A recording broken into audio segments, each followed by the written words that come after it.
नमस्कार मित्रांनो, प्रश्न क्रमांक 96. 60 सेमी बाजू असणाऱ्या घनाकृती लाकडी पेटीस बाहेरून खालच्या पृष्ठभाग वगळून रंग देण्यासाठी ₹30 प्रति चौरस मीटर दराने किती रुपये खर्च होईल हे आपल्याला काढायचं आहे.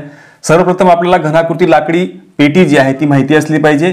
हा जो आपला क्यूब आहे, क्यूब ज्याच्या चारही बाजू ज्या आहेत त्या सारख्या असतात आणि घनाकृती आकृती असल्यामुळे म्हणजेच या ठिकाणी तुम्हाला या प्रकारची ती आकृती असणार आहे. या प्रकारची ती पेटी आहे लाकडाची आणि यात फक्त हा खालचा जो पृष्ठभाग आहे तोच फक्त आपल्याला कलर करायचा नाही. बाकी मात्र हे सगळे टोटल त्याला 6 फेसेस असतात, 6 त्याला पृष्ठभाग असतात. 6 पैकी एक पृष्ठभाग कमी झाला म्हणून आपल्याला 5 पृष्ठभाग जे ते कलर करायचे आहेत. तर अशा वेळेला आपल्याला काय करायचं आहे रंग भरताना, तर या ठिकाणी 60 सेंटीमीटर बाजू असणार आहे. याची बाजू 60 सेंटीमीटर आहे आणि ₹30 प्रति चौरस मीटर म्हटलेला आहे. म्हणजे इथे दिलेलं तुम्हाला सेंटीमीटर मध्ये आहे आणि तुम्हाला जो प्रत्येक याला चौरस मीटरला जो खर्च येतोय तो ₹30 आहे, परंतु हे प्रति चौरस मीटर आहे. म्हणून आपल्याला जर इथं चौरस मीटर दिलेलं आहे तर आपल्याला हे दिलेलं जे आहे सेंटीमीटर हे मीटर मध्ये कन्व्हर्ट करावं लागणार. म्हणजे लक्षात घ्यायचं की अशा प्रकारच्या उदाहरणांमध्ये संपूर्ण युनिट जे आहे ते सारखं असलं पाहिजे. सेंटीमीटर आहे तर सेंटीमीटर, मीटर आहे तर मीटर, किलोमीटर आहे तर किलोमीटर. मग आपल्याला याला जर सेंटीमीटरचं कन्व्हर्शन जे आहे ते मीटर मध्ये करायचं असेल तर आपण याला भागिले करणार आहोत 100, कारण 100 सेंटीमीटर म्हणजे 1 मीटर होतो.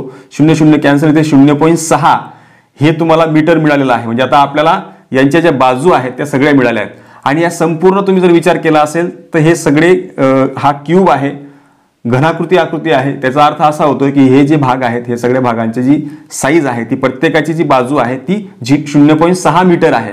म्हणजे या प्रत्येकाच्या अशा 5 बाजू त्या ठिकाणी आहेत आणि त्या सगळ्या सारख्या आहेत. म्हणून आपण एकाचं जरी क्षेत्रफळ काढलं, जरी एकाचा आपण एरिया काढला तो एकाचा एरिया येईल तुमचा 0.6चा वर्ग. का तर बाजू वर्ग हा त्याचा फॉर्म्युला आहे. किंवा आयत जरी आपण पकडला असता तरी आपण त्या ठिकाणी लांबी गुणिले रुंदी घेऊन दोघांचा गुणाकार केला असता, परंतु ते सगळे 0.6 असल्यामुळे आपण त्यांचा वर्ग घेतला आणि हे जर आपण सोपं केलं तर 0.6चा हा 0.36 वर्ग येईल. आणि हा इथे 5 × 30, आजच्याला 3, 5 × 15 आणि 3 18 होईल आणि आपल्याला इथे 2 घरं सरकवायची म्हणजे 1.8 एवढं त्या ठिकाणी जे आहे ते एरिया आपल्याला मिळतो आहे. 1.8 चौरस मीटर एवढा 5ही पृष्ठभागांचा मिळून एरिया झालाय आणि त्याचा जो रेट दिलाय त्यांनी तो दिलाय ₹30 प्रति चौरस मीटर.